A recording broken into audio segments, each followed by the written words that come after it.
और उनके रूहानी सत्संग को सुनने को मिलेगा। और जो लोग ये समझते हैं कि ये संसार छोड़कर के चले गए, तब क्या होगा?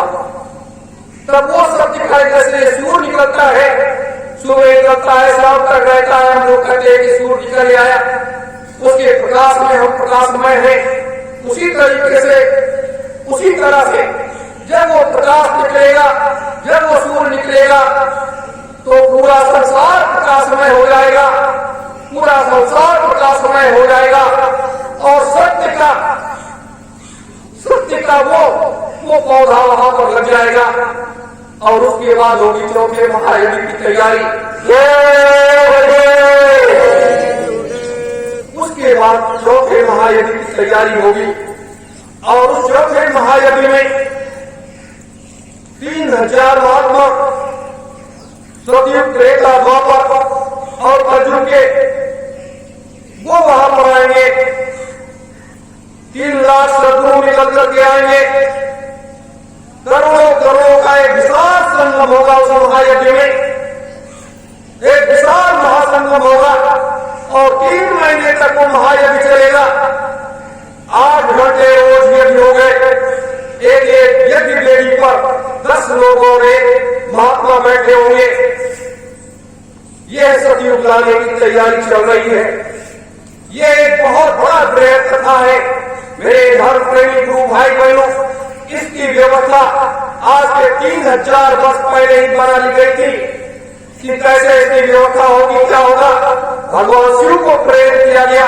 भगवान शिव ने 88,000 घरों से एक लड़के को ला करके निमसा की उस पावन तपोभूमि पर बैठाला, उस अरण्य वन में, और उनको नामदान दिया और कहा बैठ जाओ, साधना में लीन हो जाओ।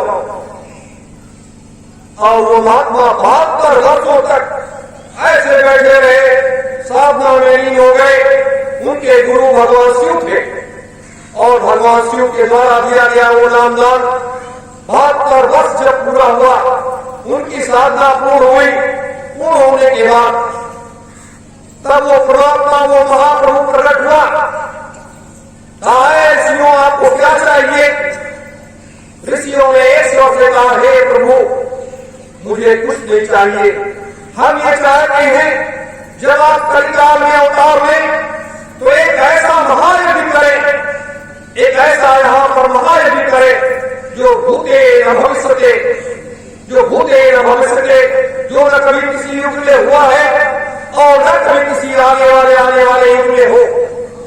ये उस परमात्मा से, उस महाप्रभु से 88,000 ऋषियों ने वचन लिया। उसके बाद 88,000 ऋषियों ने कहा, हे प्रभु हम ये चाहते हैं कि जितनी शक्तियां हम लोगों ने अर्जन की है वो शक्तियां इसी भूमि के अंदर समाहित कर देते हैं।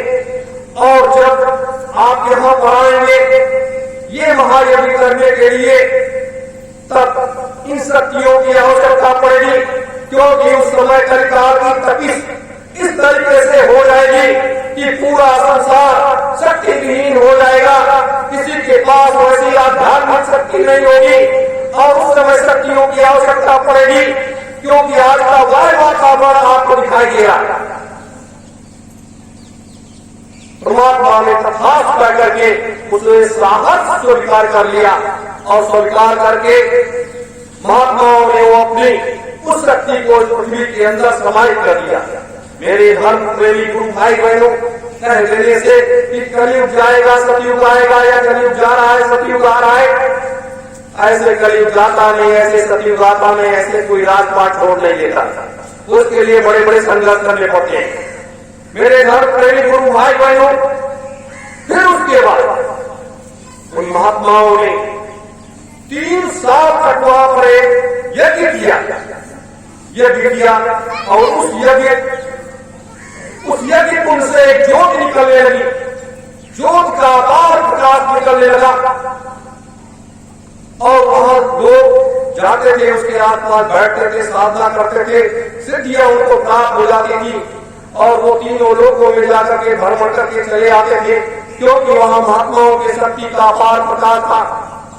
लेकिन जब मुगलिया सल्तनत आई तो उस समय अपने यहां मुगलिया सल्तनत में औरंगजेब एक ऐसा शासक था जो क्रूर टाइप में उन्होंने उस यज्ञ कुंड से निकलती हुई ज्योत को बुझाने के लिए हर संभव प्रयास किया।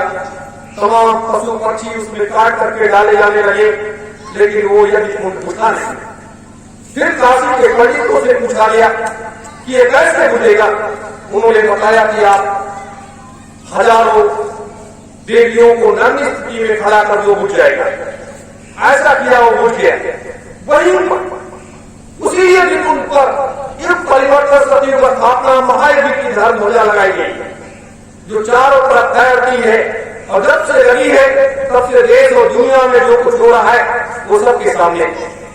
मेरे धर्म प्रेमी गुरु भाई बहनों, इसीलिए हमें आप सबको उस सत्य के मार्ग पर मैं तो पूरी दुनिया के लोगों का आह्वान करता हूं, सभी धर्मों के, सभी पंथों के सभी लोगों का आह्वान करता हूं कि सत्य के मार्ग पर चलते हुए हमें इस रास्ते को स्वीकार करना पड़ेगा और इस रास्ते पर आना पड़ेगा, क्योंकि समय परिवर्तनशील है, समय का चक्र तेजी के साथ घूम रहा है। मेरे धर्म प्रेमी गुरु भाई बहनों, इस कार्य को करने के लिए गुरु का आदेश और आशीर्वाद लेकर के, गुरु का आदेश और आशीर्वाद लेकर के हम लोग निकले हुए हैं और पूरे देश में जाएंगे, पूरी दुनिया में जाएंगे। आध्यात्मिक क्रांति और वैचारिक क्रांति का संदेश जन जन के बीच में पहुंचाएंगे कि धर्म क्या कहता है, हमारी नीति क्या कहती है और राजनीति क्या कहती है।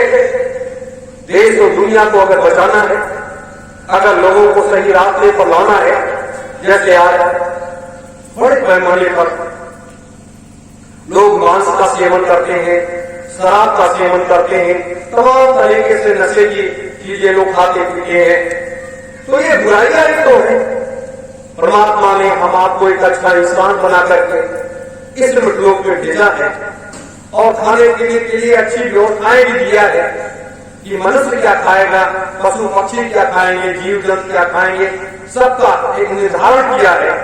तो आप विचार करो कि अगर हम शराब पीते हैं तो कहा गया है, अपने महात्माओं ने भी बताया है कि यहाँ पर अपने घाटी के पास 24 घंटे जाप होता है, शोहम शोहम शोहम, 24 घंटे जाप चलता रहता है।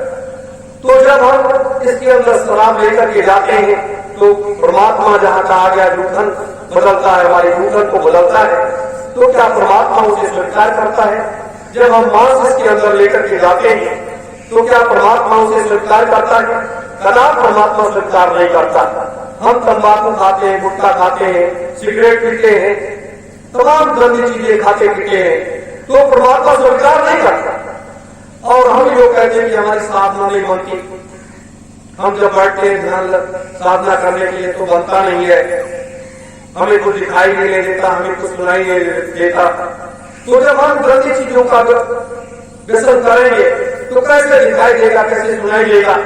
इसलिए आप सभी लोगों से मेरा अनुरोध है कि अगर कोई भी बुराई ऐसी किसी प्रकार की कोई बुराई हो तो इन बुराइयों को हम लोग छोड़ने का प्रयास करें। आप लोग छोड़ने का प्रयास करिए, क्योंकि ये बुराई जो है ये मनुष्य के शरीर को जर्जर बना देती है, खोखला बना देती है, कमजोर बना देती है। एक अच्छा इंसान बनो, एक नेक इंसान बनो और उस परमात्मा को प्राप्त करने के लिए सुबह शाम सारा काम निपटाने के बाद 1 घंटे आधे घंटे सुबह शाम जरूर समय लीजिए।